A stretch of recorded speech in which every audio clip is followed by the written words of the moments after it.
Hey Homo sapiens and Marbites, I am Rogue Marby Scott. Welcome back to Planet Marbesia, where you barely scratch the surface. I am going to be talking to a young man, a very lovely guy, who is going to be answering some questions and is going to be telling his story about living with HIV. So stay tuned and watch the video. So Homo sapiens and Marbites, I am joined with Jason. Nice to meet you, Jason. Hi, Marbs. How are you doing? I'm doing fine. It's warm today. Good. Do you like the weather? Yes, it's nice. Okay. Just tell us a little bit about yourself. Tell us how old you are and a little background on yourself. You don't need to go into too much, but be comfortable in what you tell us. So I am sort of a country boy and I'm past 40. That's what I'm going to say. I'm going to reveal my age. Okay. And I've lived most of my life here, but I've also lived in Los Angeles. And I've got sisters. I work hard. I'm a computer geek. So we are here because you are HIV positive, right? Uh-huh. Can you tell me how you found out that you were positive? I was having a lot of headaches and I went for a general health screen, and they said something was strange in my blood. So I went to follow it up, and they did the HIV test. It was negative, but they said it was soon. They told me to come back 3 months later. So I came back 2 months later because I was impatient. And they did one of these quick tests, and it was strange because it was sort of weak positive. And then they said we'll have to do a more detailed blood test that would take 3 days. Okay. And I didn't think I had anything, so I was quite okay thinking that it was probably nothing. But then they asked me, if you get bad news, how would you feel? Like, are you going to jump off a bridge? And I said, no, I'll be fine. I've got friends who are positive. And then the weekend went by, and I think it was a bank holiday, so on a Tuesday I got a call on my phone. It was a hidden number. Yeah. And there was a woman who said, I was sorry I got bad news, you're HIV positive. She's blurted it out. On the phone? Yes. But this is the way I wanted it, because I wanted it quick and painless. Sharp like a blade, basically. Yeah. So I was actually on like a bus or a tram, and it was just a bit strange because all the sounds had stopped. But like I said, I've got a lot of friends this has happened to, so it was like, okay, whatever I did for my friends, I got to do for myself. Okay. And I was actually on a lunch break from work, so I just walked around the block, and then I went back to work. And then I thought, actually I can't really work, but I sort of did it anyway. I don't know why I did it. And I talked to my boss, and he asked if I was okay, and I just said to him, I think I've got cancer. I don't know why I said that. He's like, oh, do you want to go home? And I said, yeah. So I went home about maybe half an hour before I was supposed to finish. Yeah. So going back to when you were initially told that you were HIV positive, what was going through your mind then, and what was going through your mind maybe a week after? Well, then I thought, oh, first I thought maybe they made a mistake, and that's what I asked the woman on the phone, but she said, no, there's no mistake about it. And then I thought, well, what about all these headaches? Am I going to get treated? Because I thought I've got something bad, I need to get this fixed. And the headaches were still there, although I thought it's just a headache that's been in my head for 2 months. And she said, oh, you'll have to talk to the doctor, and they scheduled me for an appointment the next day, which was great, so I didn't have to wait. And then I went and saw the doctor, and actually I didn't see the doctor, I saw a consultant, and he was a bit more, he was deferring me when I asked about seeing a doctor, and they said, well, you're in the system now, you'll see a doctor in 3 weeks, until then you get no treatment, just take aspirin and go home kind of thing. But he asked me if I was okay, and I said yeah. And then I was scheduled to see a doctor 3 weeks later. How long after finding out did you start medication? Well, the initial consultant said I could probably defer it up to a couple of years, but I said that because I had these headaches, I wanted to get it done, and I also felt like it had to stop with me. I didn't want to give it to anyone else, because I know if you're on medication, you're much less, or it's even impossible to spread. So I thought I want to start as soon as possible. But then they had to run a lot of tests, and they were very busy at the clinic, so they told me it would probably be a couple of months.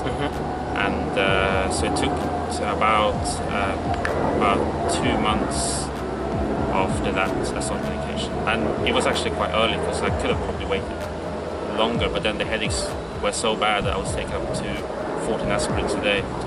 And and that can cause problems. So Yeah. they thought, okay. And after I started medication, it took about 5 days and the headaches were gone. So going back to you telling us about you having friends that have HIV as well, have you had anyone in your life that has passed away because of the condition? Not directly. I know a friend of a friend who's passed away, but not directly, no. Okay. And are you positive about being positive, or do you still have negative associations with the condition? Not now. I mean, because I don't have any health effects, I don't think about it anymore. Okay. It's a non-issue. So medication has become much better since the 80s, when HIV and AIDS were, you know, a danger, and there have been stigmas obviously with the condition. Do you still hold those stigmas in your mind, or have you seen a new light? No, I never felt like that. I mean, I actually feel happy like taking medication and that, because I know that I'm fighting this thing, and it's what makes me lead a normal life. And when you say a normal life, I'm going to ask a really personal question. Yeah. Are you still having sex the way you were having sex before you were diagnosed? Yeah, which was mostly safe. So it's never stopped you? Actually, it was always safe, yeah. So no.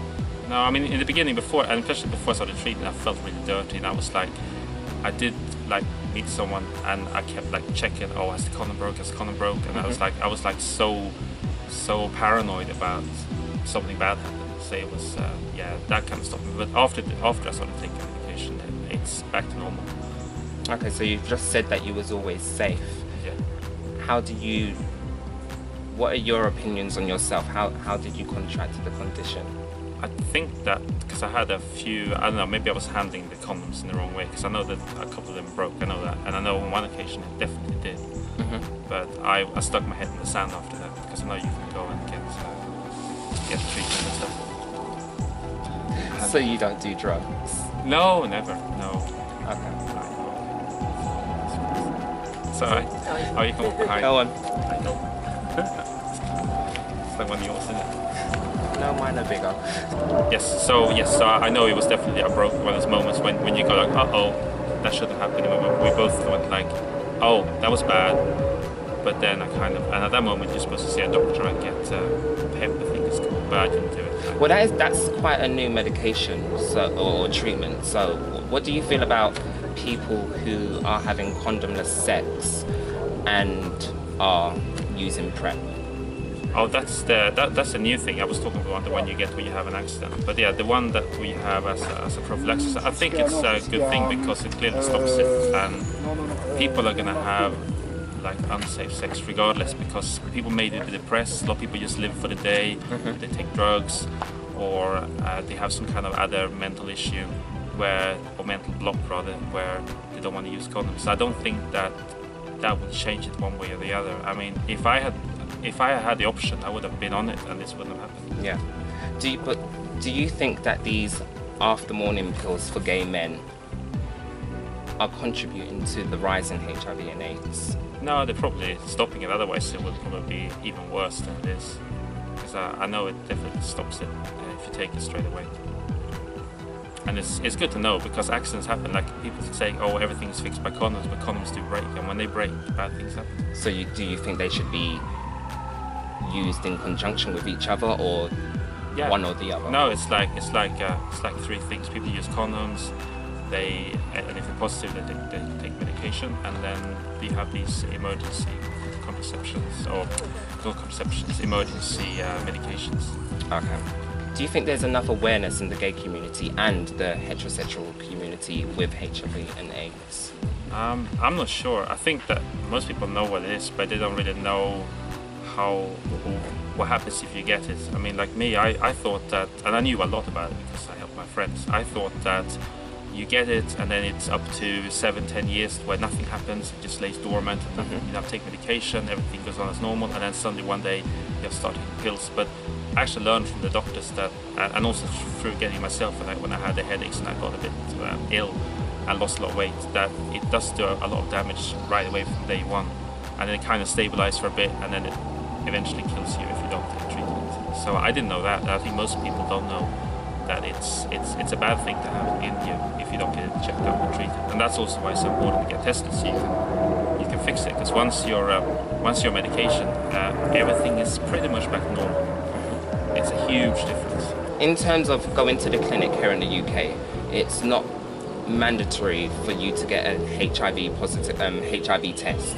But when they do checks, they will do the runs on like gonorrhea, chlamydia, blah blah blah, and they will ask you if you want to have a HIV test. Do you think it should become mandatory so young people and older people can reflect on that if, you know, they find out? I don't think you should force anyone to do anything, but they should definitely try and make you, and I think they are already. They're strongly urging you, and it's so easy to do. So I don't see why. They do it more in the States than they do over here. Yeah, like when I was in Los Angeles, they had they have a lot of free testing. They even had a bus that went around all the areas in Hollywood and in West Hollywood, especially when they had club nights. Yeah.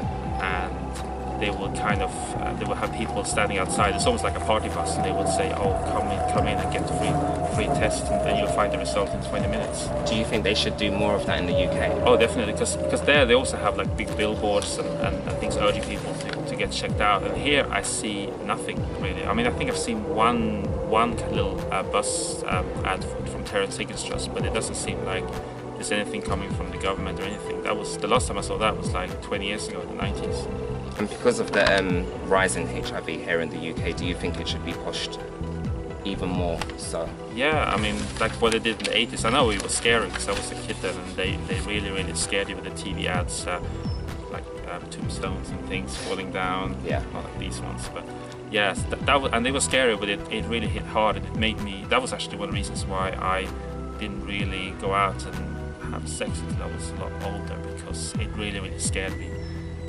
And it was a good thing, and it's a serious thing. You have to warn people, and I think that now it's a bit sort of, well, it kind of exists, but it's especially young people, they don't really know what it is. They just know some kind of scary, deadly thing from the 80s that may lurk around somewhere, but it's nothing to worry about. Relationships.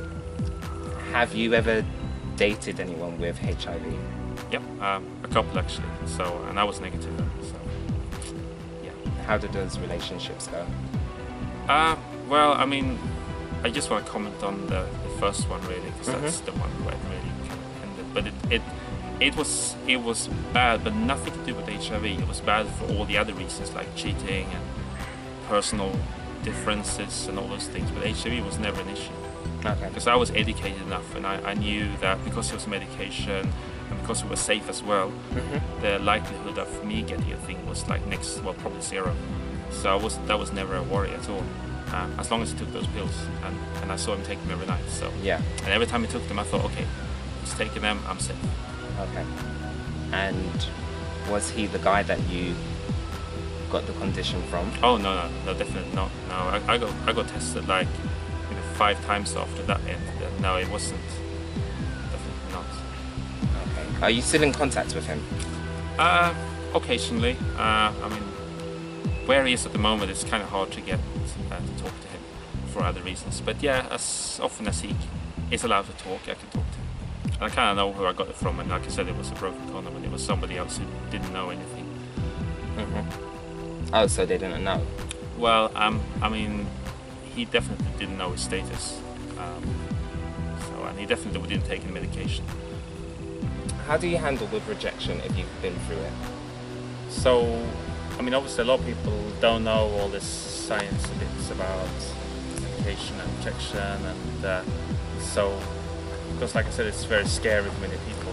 So what I try to do is, like in some countries, like I know in Sweden and some states in America, it's a criminal offense not to tell people straight away. They put you in jail for that. So you have to disclose it, and then you pretty much have to get them sign a piece of paper, because no one's to know whether you told them or not.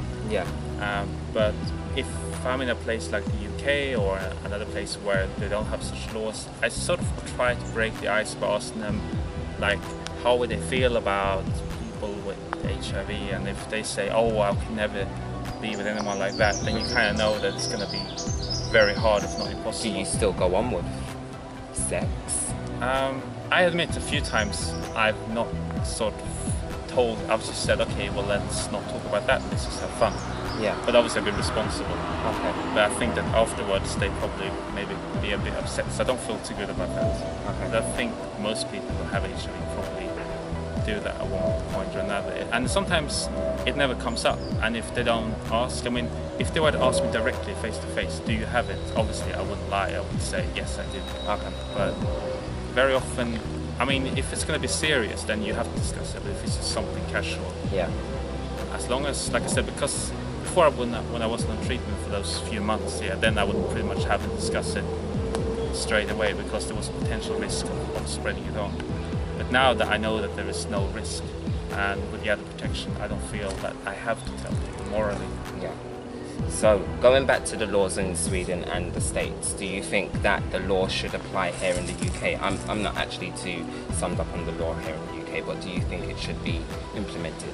But I think that, I mean, I've seen stories about Sweden where people deliberately do not get tested because if you're not tested and you don't know, technically you can't be charged with anything. But once you're tested and you have a status, then suddenly you have to disclose by law. So it's kind of it's kind of against you. So I think the law in places like Sweden and those states in America and maybe other countries will have a law discourages people from testing, because with the testing comes this burden of having to discuss it, this legal burden. I know in the UK, I looked into this, that from what I understand, the law says as long as you don't maliciously infect anybody, like we discussed earlier, you can't be charged because both people have to take responsibility. Yeah. There is not the same law here. The law here is more based on common sense, which is the way I prefer it. So I think here, because they don't have that burden on you, if you get tested, you get a diagnosis. It's never going to go against you. So I think that the way it works here in the UK is the best. Okay, so there's been a lot of disturbing posts over the last few years involving women and men who have the condition, and they have been said to be allegedly purposely infecting other people. What's your opinion on that? I don't know, people do all sort of malicious things, so I mean, there's a lot of accusations going around as well, so it's always easy to, once someone transmits, it's always easy to accuse the other person, so I would take that with a pinch of salt. Some of them are probably true, and if they do, again, I mean, if you think that someone's purposely done something to you, it may not be the easiest thing to know, but go and see a doctor, and if it's really soon after, you might be able to get the PEP and hopefully stop it. But I find it very hard that most of those people will maliciously do it, and if they do, it's the same as if you stick someone with a knife. I guess it's a bad thing. There are many ways to hurt people. Yeah. So I don't think we should focus on HIV. How many people know about your condition? Probably about, I mean, it's you, and it's probably about a handful, because I don't feel the need to tell the whole world, especially not now, since I'm really fine. But what if you get sick? Well, I don't think I'll get sick because of this now. I'll get sick of something else if I do. Do your family know? Some of them know, some of them don't. Close family? Yeah. Okay. Are you in a relationship now? Well, I've been in that on and off, so I guess at the moment it's off. Okay, and they are aware of your status? Oh yeah, and there's never been an issue for them. Okay. When you first told them, what was their reaction? Well, I mean, they are kind of in the same boat, so it's not really an issue there with that, as long as we don't get anything else. Okay. Porn. Do you watch porn? Not anymore. Okay. When I was younger, but now I find it doesn't do anything. Yeah. Okay, so there's quite a lot of porn on the internet, specifically being bareback in the gay community. Do you think that contributes to the virus spreading? No, I don't. I mean, people are going to do what people are going to do. I mean, and I think when you're watching that, people probably watch a lot more than just focus on whether they have a condom on or not. I mean, yeah, some people get turned on by it, but I don't think it's spreading, and I would hope that the people who do it, they probably get tested, or they're on. I saw actually a story in a paper in Los Angeles about some gay bareback porn, and all those actors were on PrEP anyway, so they couldn't spread it. So at least we know that they're safe. And it actually says now, I think they have a rule that whenever if you buy such a movie at least in LA, it has to say that they're either using condoms or they're on PrEP. So you know, it's like a sort of statement. So you know that it's sort of like no animals were hurt during this, like no gay actors were hurt during this production because they're on PrEP. No gay actors. You know what I'm saying? Yeah. And they should do that here too. So if they have to do barebacking, they should be on medication. You said before that you lost quite a lot of weight. Have there been any other physical symptoms from having HIV? Because they told me that I was diagnosed really early, so I sort of got on treatment within about 5 months from getting it. Because they can do these tests where they can, if it happens early enough, they can do these tests where they can pinpoint within like 2 months of you get it. So they told me I was infected in February, most likely February to March 2013, and because I was then put on treatment in July for the problems I had.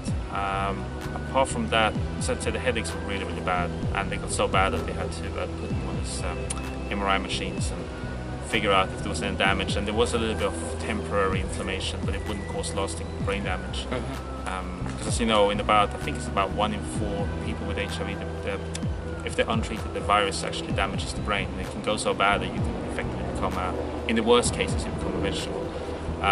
So they checked all that out, and then so that was the headaches were bad, and it kind of made me lose. I had problems at work because in my job I have to focus very much. It's a very brain intensive work. Fiddle with the service and everything that I do. So I kind of lost concentration. I made a lot of errors at work, and I even got a bit clumsy as well. I don't know if it's because of that or if because it was just my general state of mind, but it was I definitely noticed the change. And I did get tired a lot.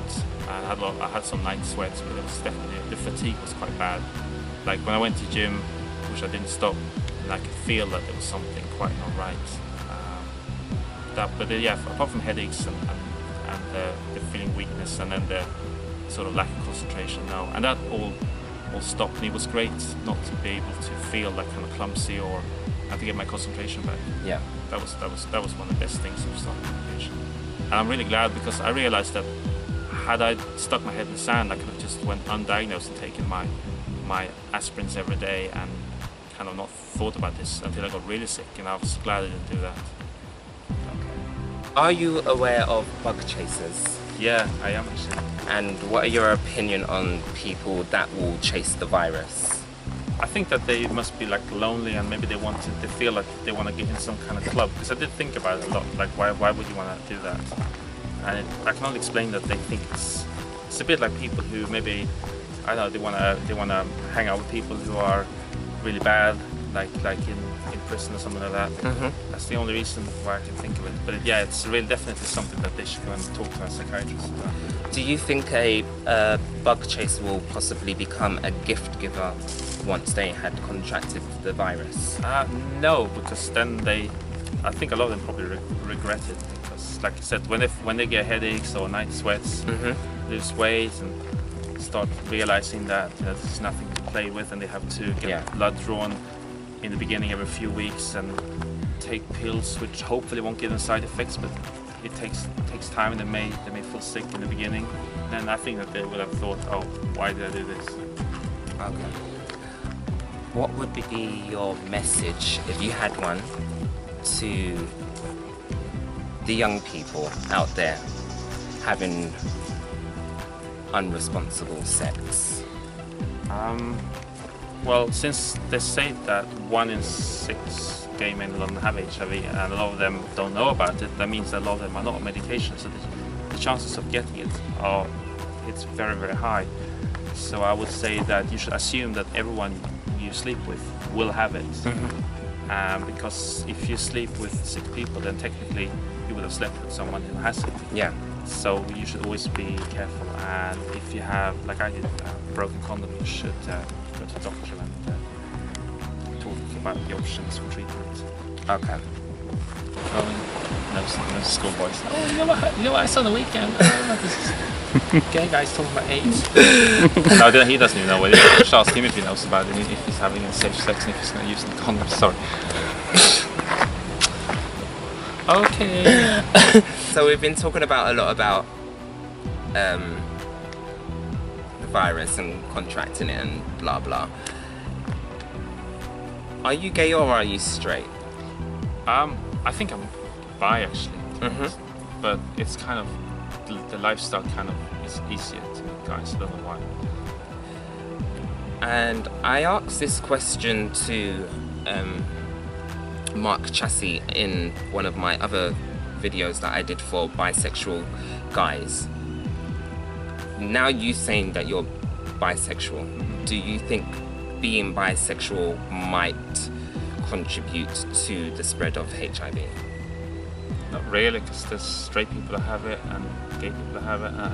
As long as you make sure you're either safe or you're on treatment, then it's not really an issue. I was told by my doctor about the study where they followed, I think it was like 670 people in relationships, and one person's relationship had HIV and one doesn't have it, and then they all had unsafe sex for 2 years, and they were following to see they were informed and they were agreed to it because they were in love or something like that. And then they checked how many people got it, and they said that 4 people in the whole study got it, but then they did further testing and they found that they can check the genes of the virus, and they found that they found that those 4 people actually got it from outside their relationships, so the actual transmissions were 0. So I think that as long as you're responsible and you get checked out and you get on treatment, it's not going to contribute at all. Do you want children? Yeah. And how would you go about that now? It's funny because I actually discussed that with my doctor because I'm curious, and their kind of medical response is that as long as you've been stable on treatment and undetectable, this is the key thing, that they can't find any virus in your blood, because even though the virus is all around the body, the blood is a good indicator of whether the treatment is successful or not. So if you've been undetectable for 6 months, they think that there is pretty much no chance. They say that with a disclaimer that it can always be possible, especially if you don't take your medications properly. But as long as you take them properly, there's probably a bigger risk of getting hit by a bus across the street than spreading it. So their advice is that you should be able to have kids as normal as long as you've been on medication for 6 months and above. So that's not the barrier. The only barrier is that people still have this. People are scared about this. If you're gonna tell a girl about, oh, I've got this, she might be a bit scared about it. Yeah. Do you think we're close to a cure? Yeah, I think now. In fact, when I was in Los Angeles, I was going to take part in the trial. This is great. Okay. It's funny because I've got a friend who's in the same boat, who's got a friend who's done it, but he actually he's bisexual, and he met a girl at the clinic, and they had kids, but then they're both on treatment, so obviously the kids can be fine. Okay. So that's one way of doing it. But no, I mean, it shouldn't be a barrier at all. Because in the old days, before treatment was so successful, they could wash the sperm, but it was complicated, and you'd have to go to a clinic, and it was expensive, and sometimes the NHS wouldn't pay for it. But with the new medications, they say that the medications are so effective that you don't have to worry about that anymore, and there's no point in washing it because there is no virus there.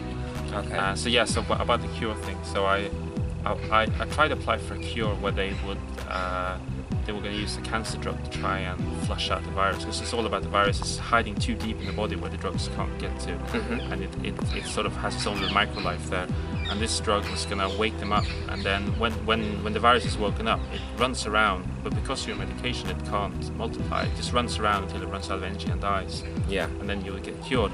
When they did that test, they have to have some traces of virus in the blood to measure it, and you have like viral load tests, and they usually say undetectable. What is viral load? Just tell the viewers what viral load is. It's how many virus copies or particles or little virus monsters per milliliter of blood. So if a sick person not on treatment can have up to several million, that's bad, you're quite sick. Yeah. And then if you're on treatment, the goal is to bring it down to undetectable, and because tests don't pick up every single little one, they say you're undetectable if you're less than 50, I think, now, even in the US it's 20. Yeah. So, but even though it's less than 20, they got this very sensitive test that which the scientists use when they study for cures and things, which they're very expensive. They don't use that when you go to the clinic for checkups, because these tests may cost £1,000 or more. So, but if they're gonna look for a cure, they have to find those individual monsters below 20, and usually they can find 1, 2, 3, 4, because they hide around somewhere in the body. So when they did a test with me in April, they said that I was disqualified because I couldn't find a single monster. So I said it's good news for me, but it was obviously meant that I could have been in the trial, because they need to find something to go by. So I was quite happy about that, even though I couldn't be in the trial. I noticed you use the word monster quite a lot in that sentence. Do you still hold negativity towards the condition? Well, I mean, it's not a nice thing to have, I suppose. It's not something, I know some people are walking around saying that, oh, they kind of, it's like, I saw this one guy on I think it was in a magazine we were talking about it. He had it for 25 years, and he said, oh, we're kind of married now, it's my other friend in me. And I would never see it as a friend. It's an unwelcome parasite that needs to go. So yeah, it's a monster. But it's a monster with just control. That's it, and thank you so much, Jason, for having this chat with me. Thanks, Morris. It's been lovely having you on the channel, and I hope your story helps out other people who are affected by the condition, and also educates those and the stigmas behind it. I want to say one more thing, actually. Go ahead.